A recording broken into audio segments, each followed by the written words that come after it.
On se retrouve aujourd'hui les gars pour une petite vidéo sur l'actualité de Yu-Gi-Oh! J'espère que votre semaine se passe bien. Aujourd'hui beaucoup d'informations avec les Teen Box qui sortent demain. Je vous refais la petite présentation de tout ce qui va sortir assez rapidement. Et ensuite on a eu beaucoup d'annonces de cartes récemment, pas mal de nouveaux archétypes et également de cartes qui ont eu du support. Donc je vous parle de tout ça dans cette vidéo. N'oubliez pas également de liker, de vous abonner et de mettre un petit commentaire si vous voulez partager un petit peu vos impressions sur les Teen Box notamment. On est donc parti, sachez que j'ai tourné la vidéo mais le micro n'avait pas de son, du coup je dois la refaire. Donc on est parti avec la première information, on a Konami qui nous a annoncé qu'ils allaient rééditer d'anciens jeux sous forme d'un seul jeu, le Early Days Collection. Donc ça c'est assez intéressant, c'est un jeu vidéo qui va regrouper quelques anciens jeux vidéo, tout simplement, notamment Forbidden Memories, que beaucoup connaissent, du coup ça va ressortir et ça va être quelque chose d'assez chouette. En plus de ça, on aura une carte promo, soit le Harpie Feather Duster dans cet artwork, soit dans celui-là en quarter, donc ça c'est vraiment assez exceptionnel. On a c'est la seule manière d'avoir eh bien le plus mode Harpie en quarter. Voilà, faudra acheter le jeu et ce sera une chance sur deux d'avoir l'un ou l'autre. Donc très bonne chose qu'ils nous refont des anciens jeux vidéo, ils nous les rééditent. Je trouve que c'est une très bonne nouvelle et qu'ils nous mettent en plus une carte promo dedans. C'est bien, en plus c'est une carte méta, hein, plus mode Harpie qui est joué dans tous les sides et dans pas mal de decks. Donc très bonne nouvelle pour le coup. Surtout que en plus c'est les deux artworks, c'est vraiment top. Ça va aussi vous inciter, je pense, à acheter du coup en 2 fois le jeu, ce qui on va dire quand même économiquement est pas si bête de leur part. Voilà, très bonne réédition du coup ces cartes-ci, et c'est cool aussi qu'ils nous fassent comme ça le plaisir de nous remettre des anciens jeux. Bon, on parle rapidement du WCS, donc le championnat du monde qui est sorti. Bon, vous l'avez sûrement vu, je vais pas forcément vous évoquer qui a gagné et tout ça. Sachez juste qu'il y a ce tapis, voilà, qui est sorti. Tapis qui fait du coup référence au monstre un peu phare de Rush Duel, de Master Duel et de Speed Duel. Voilà, je voulais vous le présenter, mais on va pas forcément évoquer plus que ça aujourd'hui le WCS. Avant de poursuivre cette vidéo, je vous invite à checker le lien dans la description qui mène sur mon site partenaire Nariko Games. C'est une boutique en ligne qui vient tout juste de se lancer, qui a été créée par 3 passionnés de TCG. C'est vraiment pas facile de se lancer en 2024 dans le monde du TCG. On sait qu'il y a beaucoup de concurrence, donc n'hésitez pas à checker leur boutique. Il y a quelques produits en précommande, notamment Rarity 03, les Teen Box et Rage of the Abyss. Ils ont fait en sorte de faire les produits les plus accessibles possibles en termes de prix, notamment la Teen, vous l'avez à 18,90 €. N'hésitez pas à checker le lien en description, ne serait-ce que aller voir la boutique. C'est pas facile de se lancer en 2024 dans le monde du TCG, donc n'hésitez pas à leur donner de la force parce que c'est vraiment des mecs qui méritent de réussir. Ce qu'on a envie d'évoquer, c'est la Teen Box. Je vais vous refaire un petit point sur toutes les cartes officielles de la Teen Box. On va faire un point rapide et je vais du coup pouvoir vous donner un petit peu mon avis, en sachant que je vais vous ouvrir sur la chaîne YouTube des Teen Box évidemment, donc voilà, ça vous aidera je pense à vous faire votre idée si vous en prenez beaucoup ou pas. Je pense que c'est toujours cool d'en prendre au moins une pour la collection. Donc voici les cartes du coup disponibles en quarter. Nous avons du coup en termes de cartes un peu iconiques les 4 parties d'Exodia qui n'étaient pas en quarter. Le Blue Eyes avec son artwork originel, ça c'est assez cool, je pense que ce sera l'une des quarters les plus chères. On a quoi, Magicien des Ténèbres, le petit Yubel, les gadgets qui sont réédités. En carte emblématique on a Honest, Kuribo Ele, on a la petite bête cristalline, même si c'est pas une carte folle je trouve. Voilà, c'est une carte on va dire un petit peu emblématique. Pareil au niveau de ses synchros aussi. Qu'est-ce qu'on a encore un petit peu d'emblématique? Hommage torrentiel, on a Scapegoat, on a le Sodori Calc aussi, c'est des cartes emblématiques. Royaume Toon, la Techno Chimère, c'est des cartes aussi très emblématiques. Au niveau des cartes un peu plus méta, par contre, on a quoi? On a le Dino Luther, forcément c'est une très bonne réédition parce que c'est une carte qui est très forte dans certains sides. Nous avons Parallel Exit qui va être joué dans Malice et qui est joué dans beaucoup d'archétypes. C'est une carte qui est très intéressante à récupérer en quarter je pense. Nous avons Utopie Double et F0 qui sont aussi 2 très bonnes quarters. Axel Synchro, Blazar, Ultimiyama, c'est aussi des bonnes cartes à récupérer je pense. Le Bahamut aussi, hein, ça va être toujours une carte intéressante. Loboreled, Link Spider et le Renoncé Anima, c'est aussi des cartes pour le coup très cool à récupérer. Réveillez votre héros élémentaire aussi qui est sorti en quarter, qui est une carte qui coûtait un petit peu cher. Pareil pour premier mouvement solo. Et on a aussi Opening qui du coup est à 1 maintenant et qui est disponible en Quarter Century. Bon, les quarters en vrai, je trouve que ça va, elles sont pas horribles, hein, très honnêtement. Il y a des cartes emblématiques et il y a des cartes méta. C'est pas les meilleures non plus, mais on va dire que ça passe. Par contre, pour les secrets rares, c'est assez mitigé. Le problème, c'est que vous avez que 3 secrets par boîte et qu'il y a 100 secrets rares disponibles, notamment des secrets qui sont pas folles. C'est un petit peu le problème. On a donc 3 secrets, 3 quarters et 9 ultra par tin box. Vous allez avoir une chance, du coup, 3 chances sur 100. Chaque fois une chance sur 100 d'avoir l'une de ces cartes-ci. Il y en a des très très bonnes, je vous les montre rapidement. Au niveau, ici on a Banshee, Typhon, la SP, Yamaha, on a les différentes liens qui sont très intéressantes aussi, qui sont joués dans les decks un peu Cybers. Sleipnir, bon, on a Grand Guignol, je comprends pas pourquoi il est réédité en secret, alors quand il était déjà en secret dans BLTR. Des ups de rareté pour quelques cartes, bon, comme les Chimera. On a le Plumeau nouvel artwork avec Rageki nouvel artwork. On a Trust qui est réédité, c'est une très bonne réédition. Wanted Bonfire, c'est la même chose, très très bonne réédition. Point Xeno, c'est une carte qui coûtait un petit peu cher, c'est une bonne réédition. On a Transaction Rollback aussi, c'est très très bien. Je vous montre partout, mais il y a quand même des bonnes secrets rares. On a des jetons. Ensuite, qu'est-ce que nous avons? Nous avons tous les Snake Eye qui ont été repris en secret. Du coup, ils seront tous disponibles. Donc ça, c'est cool. Spirit of Yubel aussi, c'est sympa, mais c'est du pimp, hein, vraiment. Quelques Horus, notamment une City qui va être réédité. On a Quem qui est réédité, c'est aussi une bonne chose. Primera et Trudea qui sont réédités, c'est aussi des très bonnes cartes. Splashable, évidemment. Le Tridon Dragon réédité. Chaos Angel, Lars, Dispater, c'est bien. Par contre, il y a du Wannabe, il y a du Vanquish Soul, il y a du Manadium, voilà, il y a du Aergirine qui a été déjà dans BLTR en secret.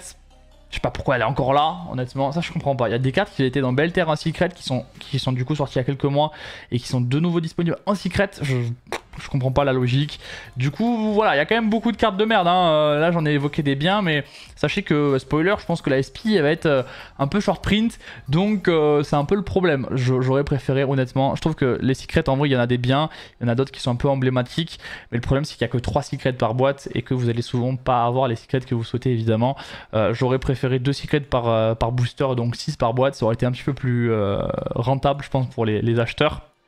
Malheureusement, c'est pas le choix qu'a fait Konami et c'est vraiment dommageable, je pense. Ça va empêcher de vendre plus de tin box que prévu parce qu'honnêtement, la tin sur le principe était très cool. Je l'ai dit ici, il y a beaucoup de très bonnes rééditions, vraiment, il y a beaucoup de très bonnes cartes qui sont rééditées. Le problème, c'est qu'il y en aura trop peu dans les boosters. Bon, et les ultras, vu qu'il y en a 150, évidemment, je vais pas forcément vous en parler.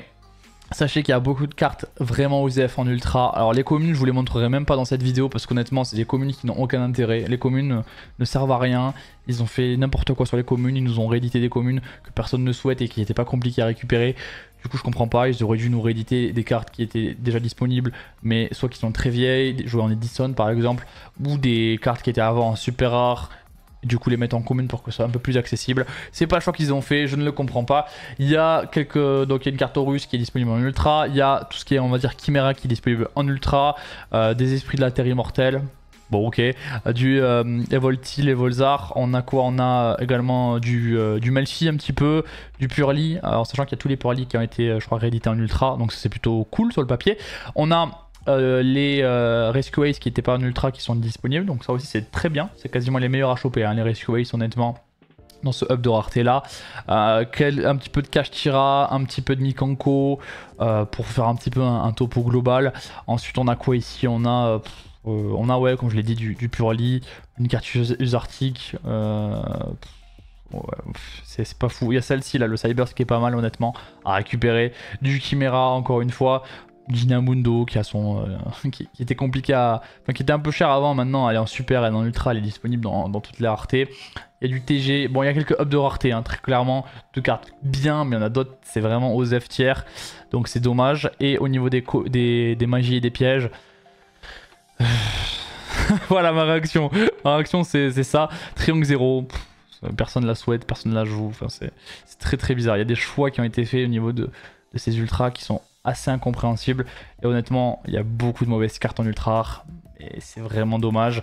Ça va négativement impacter la tin box parce que souvent les ultras, ben, elles ne vont pas vous intéresser. Bon, on va parler maintenant des cartes un peu cool qui viennent d'être annoncées en OCG. Du coup, je vous fais toujours une petite preview des cartes qui sont annoncées. Là, ça fait quelques temps que je vous avais pas fait de vidéo actu. Ça faisait 2 semaines vu que j'avais fait une decklist la semaine dernière. Donc, voici la première carte qui va sortir en promo V-Jump dans un magazine en OCG. C'est une carte qui va être jouée clairement pour Blue Eyes, je pense. C'est le petit Kunzit Dragolity qui, lorsqu'elle est dans votre main, vous pouvez foolish un monstre normal de minimum niveau 7 au cimetière et vous pouvez la spé. Donc elle se spé gratuitement et elle met une ressource au grave, souvent peut-être un Blue Eyes. Ensuite, vous pouvez la bannir pour du grave pour respé un monstre normal depuis le cimetière. Voilà, c'est un starter extender. C'est bien, je trouve que c'est une très bonne carte. L'artwork il est incroyable et les archétypes dragons, je pense, vont être contents d'avoir cette carte là. La dernière carte qui est sortie du coup dans l'avènement des yeux bleus, le deck de structure, c'est cette Xyz, dragon argent aux yeux indigo. Une première fois qu'on a un monstre, je crois Blue Eyes, bon c'est pas une Blue Eyes mais qui joue dans les Blue Eyes en Xyz il me semble. Donc elle demande 2 dragons de niveau 8 bien sûr. Elle peut pas attaquer directement sauf si elle est un monstre normal en matériel. Et ensuite, qu'est-ce qu'elle nous dit? Donc si elle est invoquée par Exive, ça annule tous les effets des monstres contrôlés par l'adversaire. Donc ça c'est plutôt pas mal. Et ensuite, vous pouvez détacher un matériel de la carte, cibler un monstre normal, le spé, et elle gagne 1000 de l'attaque. Et la carte que vous avez spé gagne 1000 d'attaque. Donc c'est assez fort honnêtement. Mais ça semble un petit peu plus go second pour le coup comme stratégie. Ou alors il faut pouvoir l'invoquer pendant le tour d'adversaire.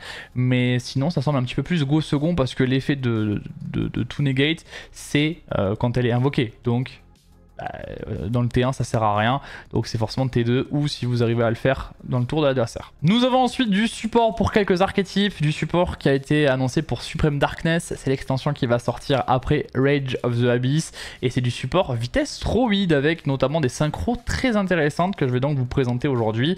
Vitesse Roid du coup c'est du support sur un archétype entre les monstres pendules et les synchros, voilà les synchros qui sont assez puissantes. Il y a une lock qui est souvent vent dans ce deck-ci. Au niveau de son effet pendule, vous pouvez détruire cette carte ainsi qu'un monstre pendule vent et de niveau 2 de votre zone pendule. Et si vous le faites, vous pouvez spé un dragon de synchro de l'éclair, qui est une carte je crois, qui fait negate il me semble, depuis l'extra deck. Et c'est bien sûr considéré comme une invocation synchro. Et ensuite les monstres dans la zone pendule ne peuvent pas être détruits par les effets de carte ce tour-ci. Et vous avez la lock qui rentre en place bien sûr. Et ensuite il y a une carte qui est ajoutée à l'extra deck de face recto et qui a minimum 2 monstres différents parmi les monstres synchro vent que vous contrôlez. Vous pouvez tout simplement foolish un magie piège vitesse Roid. Voilà, ça vous permet de foolish ce que vous voulez. Ça peut avoir un intérêt, je suis pas assez expert du deck pour le coup, mais je crois que c'est assez populaire comme archétype, donc il y a des gens qui vont pouvoir faire des choses avec ça. Nous avons ensuite le petit claque noyau qui en effet pendule, peut bannir une carte vitesse Roid du cimetière pour mettre en scale un autre pendule en gros. Et là bien sûr il y a la log vent qui rentre en jeu. En effet de monstre, si cette carte sur le terrain est détruite au combo par effet de carte, vous pouvez spé un claque noyau vitesse Roid depuis votre main, deck ou cimetière. Et si vous le faites, il est traité comme synthoniseur en sachant que de base il ne l'est pas. Donc intéressant, ça permet de respé le claque noix. Et ensuite, on a comme deuxième effet, si un monstre est clair qui combat, en gros, vous pouvez la bannir depuis l'extra pour faire augmenter l'attaque du monstre de 700. Petit effet bonus qui peut être intéressant. Ensuite, on a le planeur de grande vitesse Roid, donc une petite synchro 5, donc je pense que ça va être un monstre intermédiaire que vous allez faire au milieu de votre combo. Si elle est invoquée par synchro, vous pouvez respé un monstre de niveau 7 non synthoniseur, voilà. De max niveau 7 non synthoniseur, donc ça vous permet eh bien de faire une synchro directement avec le monstre que vous allez choisir et faire une synchro un peu adaptative en fonction de ce que vous avez, parce qu'à niveau 5 vous allez pouvoir récupérer un petit peu ce que vous souhaitez. Et ensuite s'il y a si votre adversaire spé un ou plusieurs monstres et que vous contrôlez un monstre à l'éclair, vous pouvez bannir cette carte et augmenter le niveau de tous les monstres adverses jusqu'à qu'ils soient de niveau 5. Donc ça peut niquer complètement le combo d'Entempai par exemple. Je dis ça au hasard, mais c'est intéressant, ça peut vraiment empêcher un deck synchro en face de tourner. Donc pour le coup c'est plutôt très intéressant comme deuxième effet, mais qui est, on va le dire, un petit peu situationnel. Et ensuite on en a une grosse synchro 12 les gars qui a 3005 d'attaque. Bon, synchro 12 on pense à Crimson évidemment. Elle est très intéressante, elle est vraiment très forte, l'artwork il est incroyable, cette carte est vraiment très stylée, le dragon synchro supra de l'aile claire de cristal, waouh, ça c'est du nom. Hein. Alors, bon c'est une Omni Negate qui détruit, et si la carte qu'elle a détruite c'est un monstre, elle gagne l'attaque du monstre jusqu'à la fin du tour. Voilà, bon c'est très fort hein, évidemment, et si elle quitte le terrain, vous pouvez spé un aile claire. C'est simple, c'est efficace, c'est une très bonne carte. Pas besoin d'évoquer plus. C'est juste très fort. Et ensuite on a l'errance éclair vitesse roïde qui en gros pop en fonction du nombre de cartes synchro vent que vous contrôlez. Donc c'est toujours intéressant, il y a beaucoup de cartes maintenant qui font ça dans Yu-Gi-Oh! Et bien sûr vu que c'est une carte de Yu-Gi-Oh! Moderne, elle a un effet au grave où elle se bannit depuis le cimetière. Vous ciblez un monstre synchro vent que vous contrôlez, vous le bannissez et vous le renvoyez sur le terrain. Ça vous permet de peut-être empêcher l'adversaire de faire un effet qui cible. En tout cas il fait un effet qui cible et vous activez l'effet. Du coup, vous allez pouvoir le bannir, le remettre, et ça va un petit peu empêcher la stratégie de votre adversaire. Et en plus, ça va permettre de résoudre peut-être l'effet du monstre de votre terrain. C'est assez intéressant comme effet, ça fait des choses au grave, je trouve ça assez pertinent. Nous avons également dans Supreme Darkness un nouvel archétype qui va marcher sur les pièges continus qui s'invoquent. C'est un petit peu la mode en ce moment, les pièges continus qui s'invoquent dans une zone monstre. Et donc l'archétype s'appelle Argas ou Arg étoile S. Je sais pas, Arg, je dirais Argas en tout cas dans cette vidéo. C'est Adra les lauriers, en sachant que le nom peut évoluer évidemment, hein, mais c'est le nom quand même en OCG, donc on verra comment ça s'appelle chez nous.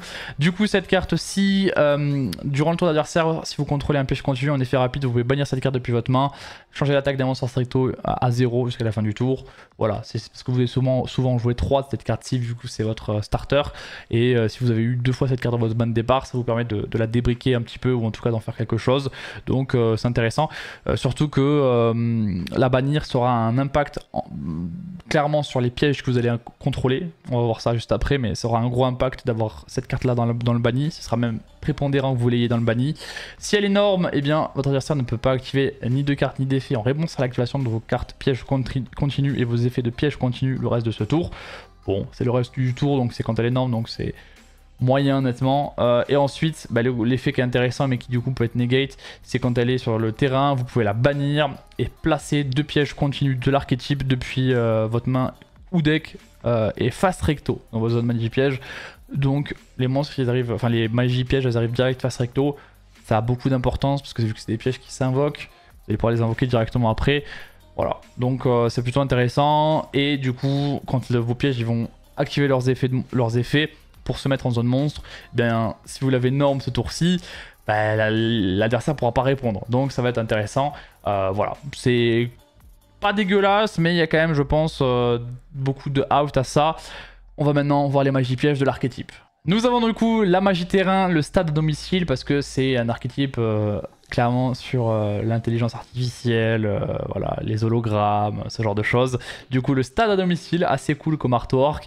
Donc elle est cool hein, cette carte là, vous allez voir ça. Vous pouvez cost 1000 life points pour ajouter une carte de l'archétype depuis le grave ou le bannissement à votre main. C'est gratuit, ça se récupère.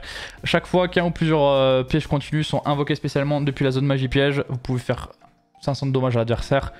Donc ça c'est gratuit également. Ce qui est intéressant avec cette carte également, c'est que l'Argas que vous avez sur le terrain, que vous avez cost du coup au banni, vous allez pouvoir la récupérer et refaire son effet, ce qui peut être intéressant. Voilà, donc ça c'est intéressant, ça peut pendant le tour de l'adversaire mettre un monstre de l'adversaire à 0. Voilà, bon, c'est une possibilité. Hein. Et une fois par chaîne, s'il y a un piège continu qui active son effet dans la zone monstre, parce qu'ils ont bien sûr des effets dans la zone monstre, et que vous contrôlez une carte de l'archétype banni, vous pouvez cibler une carte face recto contrôlée par l'adversaire et la negate jusqu'à la fin du tour. Du coup, c'est pas mal parce que c'est pas un monstre face recto, c'est une carte face recto. Du coup, c'est très intéressant. Voilà, c'est vraiment intéressant parce que c'est une carte face-up et c'est quelque chose de très commun en ce moment. On a beaucoup de cartes, beaucoup d'archétypes qui disent cibler une carte face recto contre l'adversaire et vous l'annulez les effets. Du coup, le terrain en tant que tel, il est quand même assez puissant. On passe aux pièges continus, il y en a 3 des pièges continus. Ils ont tous comme effet en commun le dernier effet, en effet rapide, de pouvoir se remettre dans la zone magie piège face recto. Donc un effet qui est pour le coup assez intéressant. Surtout que j'ai pas vu de restriction au niveau des pièges. C'est-à-dire qu'ils peuvent a priori, vu que c'est face recto, se remettre. Du coup ça c'est quand même assez fou parce qu'il n'y a pas écrit vous ne pouvez activer les effets qu'une fois par tour. En tout cas je le vois pas écrit sur la traduction, donc a priori vous allez pouvoir remettre les pièges continus de la zone monstre dans vos zones magie piège et du coup les réinvoquer par la suite si vous remplissez les conditions. Ça, c'est quand même assez fort. Vos monstres guerriers ne peuvent pas être détruits au combat. Donc ça, c'est un effet qui est intéressant. Vous allez voir qu'ils ont tous un effet un petit peu dans ce style-là. Si un piège continue dans la zone monstre, vous pouvez spé cette carte. Comment sera effet? C'est aussi toujours un piège, donc ça se prend plus mot. Puis si vous avez des monstres de l'archétype banni, vous gagnez 500 life points. Ça vous permet de regagner un petit peu des life points. On va dire que le terrain vous fait perdre 1000, mais burn l'adversaire de 500, et celle-ci vous fait récupérer 500, donc... En gros, vous vous remettez à flot par rapport à l'adversaire. Donc ça, c'est la première. Ensuite, on a Tidel, l'éclair pourpre, qui, elle, donne 500 d'attaque def au guerrier, qui, bien sûr, peut se mettre en zone magie piège en effet rapide. Et elle, ça demande pour l'aspect en monstre de défausser 1. Donc ça, quand même, demande une ressource en moins. Par contre, quand vous le faites, vous pouvez tuto une carte de l'archétype. Donc c'est quand même plutôt intéressant. Hein. Vous pouvez tuto ce que vous voulez. Vous pouvez tuto, du coup, peut-être le dernier piège. Je pense que ça va être le gros intérêt parce qu'il y a 3 pièges. Grâce au monstre, vous pouvez en set 2 et elle vous permet de récupérer le dernier. Voilà, donc ça c'est plutôt intéressant sur le papier en tout cas. Et donc ça donne un petit buff en plus aux monstres qui sont du coup tous guerriers. Et le dernier les gars, c'est Ethéo, la tueuse de dragon, qui fait que les monstres guerriers que vous contrôlez ne doivent pas être détruits par des effets de cartes. Donc il y en a un qui protège de la destruction au combat, l'autre par les effets de cartes et l'autre qui buff. Elle peut se remettre dans la zone magie piège bien sûr. Et quand l'adversaire active une carte ou un effet, vous pouvez la spé, comme on serait fait. Et si vous avez un monstre de l'archétype banni, vous pouvez bounce une carte du terrain à la main. Du coup, c'est quand même pas mal. C'est quand même pas mal. Surtout que c'est un soft. Du coup, si vous la remettez dans votre zone magie piège et que vous le refaites, j'imagine que ça marche. Ah, c'est une fois par tour quand même, donc je suis pas sûr que vous puissiez le faire. Je pense pas du coup. Je pense pas, j'avais pas capté une fois par tour, mais si elle part et que la carte revient sur le terrain, vous pouvez le faire. Ou si vous avez plusieurs copies de la carte, vous pouvez le faire. Voilà, c'est ce qu'il faut se dire aussi. C'est que si vous avez 2 Ethéo, la tueuse de dragon sur le terrain, eh bien vous pouvez faire les 2 effets. Voilà. Donc ça c'est quand même intéressant. Et la carte se remet en zone magie piège. Voilà, bon, c'est que le début de cet archétype là, donc il va y avoir je pense du support, beaucoup de cartes qui vont aider l'archétype, il est tout neuf, il est même pas sorti encore en OCG vu que ça sort le 26 octobre, hein, ce Supreme Darkness, mais intéressant de faire ce genre de mécanique là. On voit que les pièges qui s'invoquent en zone monstre c'est quelque chose de populaire, on sait que le lapin a cette mécanique là, donc ça peut marcher peut-être avec le lapin d'ailleurs, hein, tout cet archétype aussi. Nous avons bien sûr du support pour des archétypes hauts vu qu'on est dans l'année de l'eau, et c'est Crystron qui a le droit à du support, donc un archétype qui est je crois aussi apprécié par la communauté. Donc c'est des monstres aux machines, hein, les Crystron qui se lockent en machine de l'extra deck. Cette carte-ci, le souffle d'Ol, qu'est-ce qu'il nous dit? Si elle est dans votre main au grave, vous pouvez cibler un Crystron que vous contrôlez, vous le détruisez, vous pouvez faire la spé de cette carte-ci, vous êtes lock bien sûr en machine. Et si cette carte elle est norme ou spé, vous pouvez envoyer 2 Crystron de noms différents depuis le deck au cimetière. Donc ça fout et ça se respect gratuit. Enfin gratuit, il faut quand même péter un. Carte très intéressante, niveau 5, ça peut avoir un intérêt bien sûr pour vos invocations par la suite. Nous avons ensuite le petit Tristalos Crystron qui, lorsqu'elle est sur le terrain et que votre adversaire active un effet, une carte ou un effet, en effet rapide, vous pouvez spé un Crystron depuis le deck et immédiatement faire une synchro en utilisant un monstre machine. Bon, ouais, c'est gratuit, hein, c'est quand même intéressant cette carte là, Tristalos. Après elle demande d'être sur le board, mais si l'adversaire fait une entrap, hop, vous pouvez directement faire une synchro. Donc carte qui... sur le terrain en tant que tel va faire des choses, en tout cas va peut-être un petit peu dissuader l'adversaire de répondre. Et si elle est dans le cimetière, vous pouvez détruire un synchro que vous contrôlez pour spé 2 Crystron depuis le deck, et vous êtes bien sûr lock par la suite. On a ensuite une magie qui est très intéressante, inclusion Crystron, qui permet de tuto lorsqu'elle est invoquée, lorsqu'elle est activée, pardon, donc depuis le deck, hein, tuto depuis le deck. La première fois que les Crystron que vous contrôlez vont être détruits, ils ne le seront pas ce tour-ci. Enfin à tous les tours du moins pardon, et vous pouvez bannir cette carte depuis le grave, cibler un Crystron dans le cimetière, le spé. Bon voilà, c'est une carte assez forte. Vous pouvez avoir qu'un seul inclusion Crystron par tour, hein. Enfin vous pouvez en tout cas n'en activer qu'une par tour, mais la magie est super forte, c'est un starter, hein. C'est un starter en tant que tel, elle fait même des choses au grave. C'est une carte moderne qui pour le coup va bien aider l'archétype. Bon, ensuite on a Lama Crystron en piège continu qui dit que les cartes Crystron que vous contrôlez ne peuvent pas être bannies par les effets de cartes de l'adversaire. Bon, ça peut avoir un intérêt, j'imagine. En tout cas, c'est assez marrant comme effet. En tout cas, ça empêche le bannissement. Ça peut vraiment avoir un intérêt, notamment pour SP qui voudrait bannir. Hein. On peut penser à ça, hein, par exemple.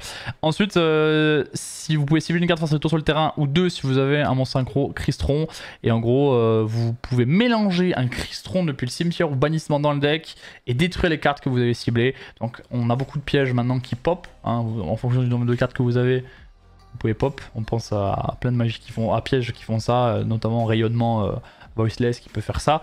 Et en plus de ça, elle va remélanger de ressources du cimetière ou du bannissement dans le deck. Donc c'est assez intéressant pour le coup. Piège polyvalent. En x1, ça peut être, je pense, intéressant dans le deck, surtout pour le deuxième effet. Et enfin, nous avons une carte Crystron sur l'archétype qui est synchro, évidemment. Hein. C'est un archétype quand même assez synchro au global, même s'il y avait aussi des liens à l'époque, notamment une qui n'est plus de ce monde, hein, évidemment. Alors, elle a un petit effet passif qui fait perdre de l'attaque def à l'adversaire. Et ensuite, quand cette carte elle est invoquée par synchro, vous pouvez récupérer une carte Crystron depuis le cimetière ou bannissement à votre main.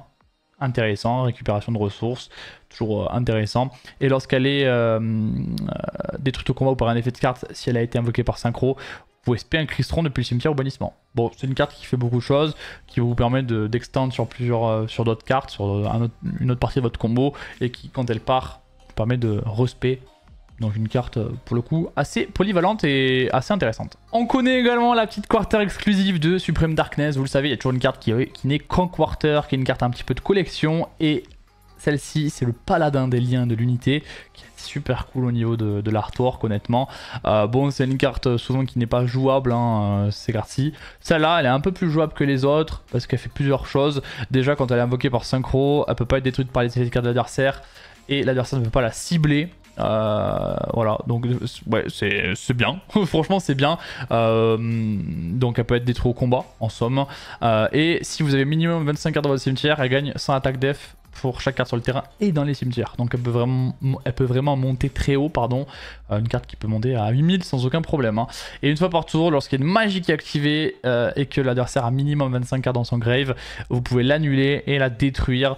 Donc c'est une negate de magie, mais qui peut arriver un petit peu tard, hein, c'est le problème, hein, parce que l'adversaire souvent quand il va faire sa première magie, bah, il n'aura pas 25 cartes dans son grave, donc vous n'allez pas pouvoir résoudre son effet rapide, vous n'allez même pas pouvoir le faire, donc c'est on va dire un peu moyen à ce niveau là, mais je pense que c'est quand même une carte assez marrante, qui est pas si mauvaise que ça.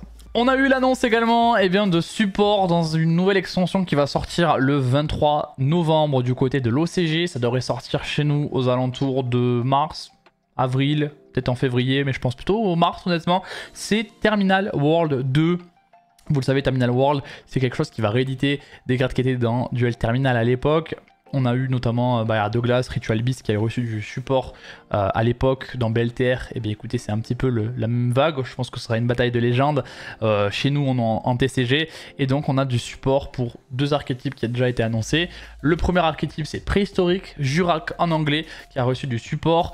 Les cartes préhistoriques de base, leur effet, c'est quand elles sont détruites au combat, elles font quelque chose. Bon. C'est pas très fort aujourd'hui évidemment parce qu'on veut des cartes qui font des choses dès qu'elles arrivent sur le terrain. Voici le support il est assez intéressant pour le coup. Avec le premier carte Stigo préhistorique, c'est bien sûr des dinosaures. Hein. Moi je suis un grand aficionado des cartes dinosaures, donc ça me fait plaisir ce support-ci.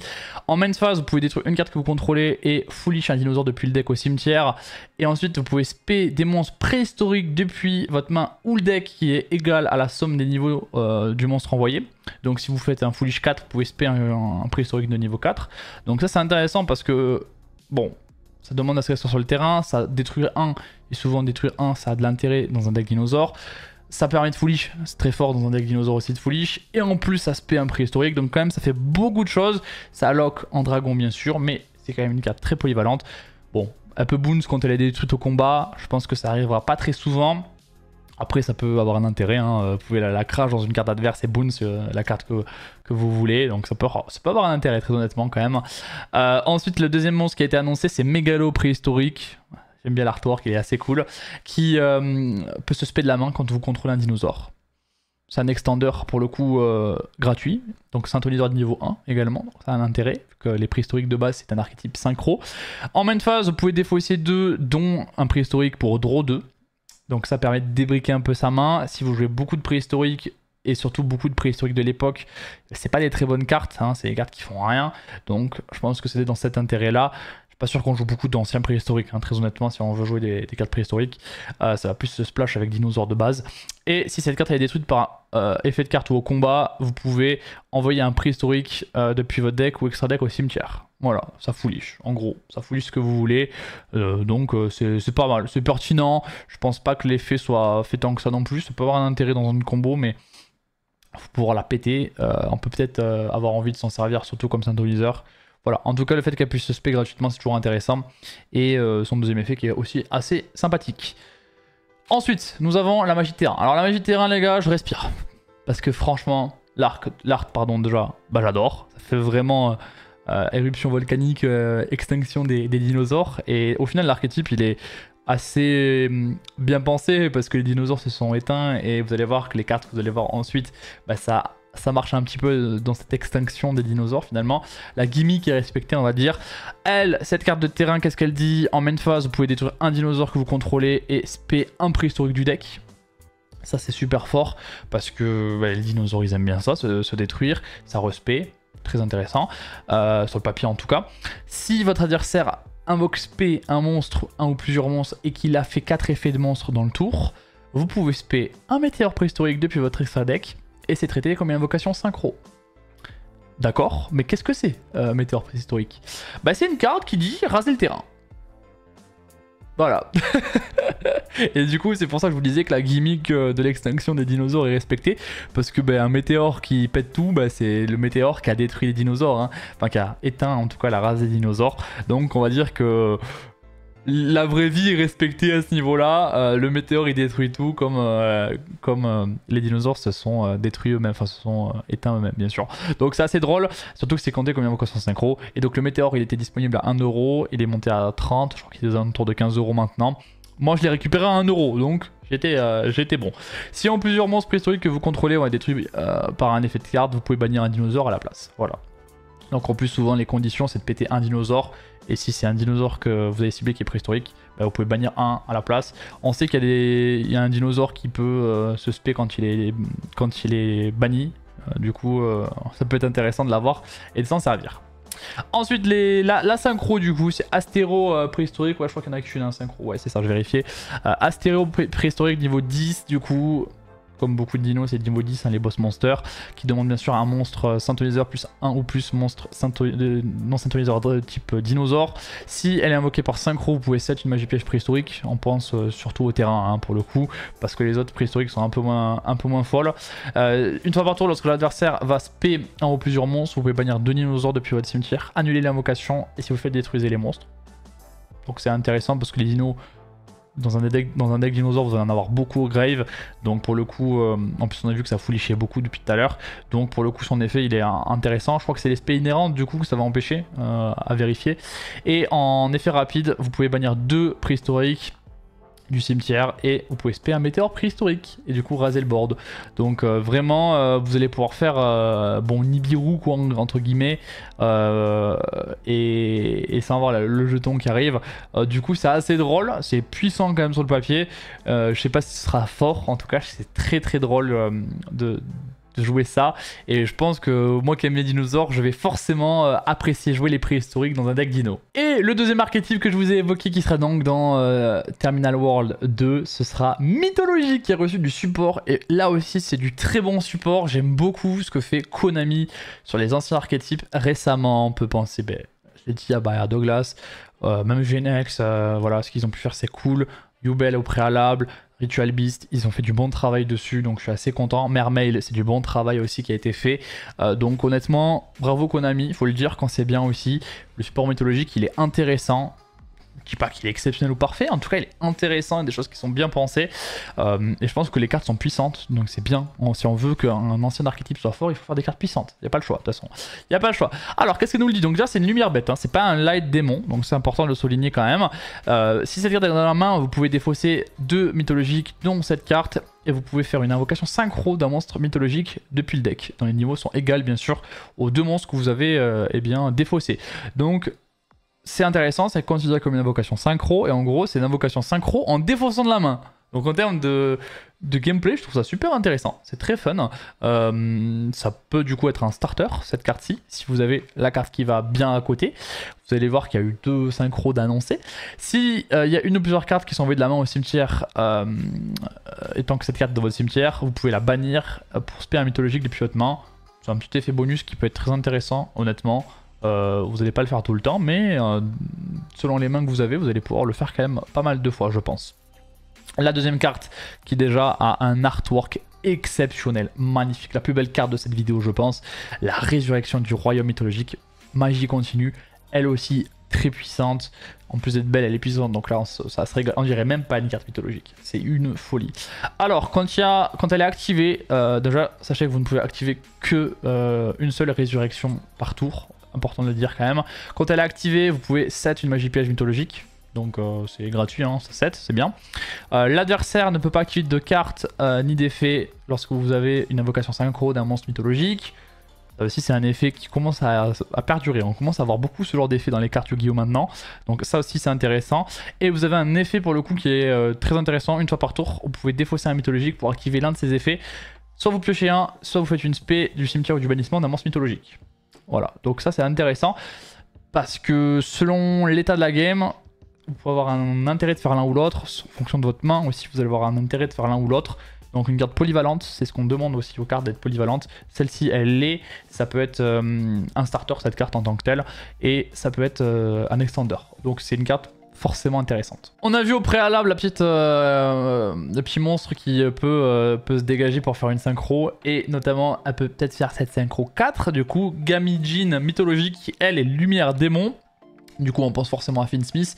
Vous allez voir qu'il y a 2 synchros et les 2 sont light démon, donc ça peut clairement se coupler avec Finn Smith. Elle demande un Santo mythologique.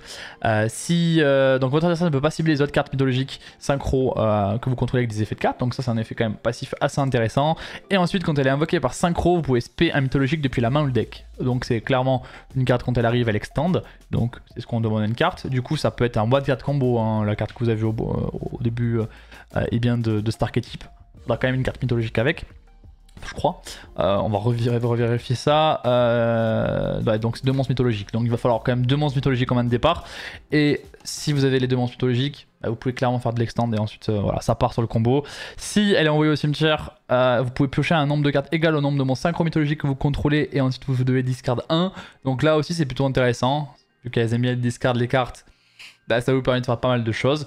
Donc carte assez intéressante, elle est synthoniseur aussi, c'est important de le souligner parce que vous allez pouvoir faire une synchro avec elle derrière. Et vous avez la grosse synchro générique qui s'appelle l'Everzébut colo mythologique. Voilà, c'est une mythologique mais c'est une colo mythologique. Un synthoniseur plus un plus non synthoniseur. Donc vous pouvez la faire dans tous les decks en théorie. Une fois par tour en main phase, en effet rapide, vous pouvez sacrifier un nombre de votre choix de monstres mythologiques et vous pouvez faire un tech control de cartes de l'adversaire, de monstres de l'adversaire, mais les effets seront annulés. Donc ça, c'est un effet que vous pouvez faire au final, enfin vous pouvez faire cette carte dans n'importe quel deck, vous pouvez l'invoquer dans n'importe quel deck et faire cet effet là dans n'importe quel deck vu que vous pouvez la sacrifier elle-même pour tech control. Du coup ça c'est quand même plutôt intéressant. Surtout que ça ne cible pas, donc c'est vraiment pour le coup intéressant. Vous pouvez vraiment, ça peut être une carte de handboard dans beaucoup de decks finalement, donc à surveiller quand même cette carte-ci qui peut être très relou. Et ensuite elle a un effet au cimetière où vous pouvez cibler un mythologique du grave, renvoyer cette carte à l'extra deck et ajouter la cible à votre main. Donc une carte pour le coup polyvalente et qui va être ce deuxième effet. C'est vraiment pour le deck mythologique. Mais le premier, ça peut vraiment être dans tous les decks et c'est une carte générique pour le coup qui peut être fait n'importe où, qui a quand même 3050 d'attaque, voilà, ce sera bien pour les calculs, et qui peut avoir un intérêt compétitif dans tous les decks à l'avenir. Voilà, cette vidéo touche à sa fin, merci de l'avoir suivi, j'espère que j'ai été synthétique et compréhensible dans cette vidéo, en sachant que je la retourne comme je l'ai évoqué, ce qui n'est pas forcément facile, hein. Quand j'ai tourné la vidéo une première fois et que j'ai vu que ça fonctionnait pas, j'avais un peu le seum, mais bon, faut bien vous la sortir. Sachez que je vais vous faire une petite vidéo sur les Teen Box dans la semaine normalement, peut-être le week-end, même sûrement ce week-end, et la semaine prochaine vous avez une vidéo d'actu sur les news de Yu-Gi-Oh comme d'habitude. Si vous avez apprécié, vous pouvez liker, commenter et vous abonner, ça se passe en bas, et on se retrouve très vite pour une prochaine vidéo. C'était SD, tchuss.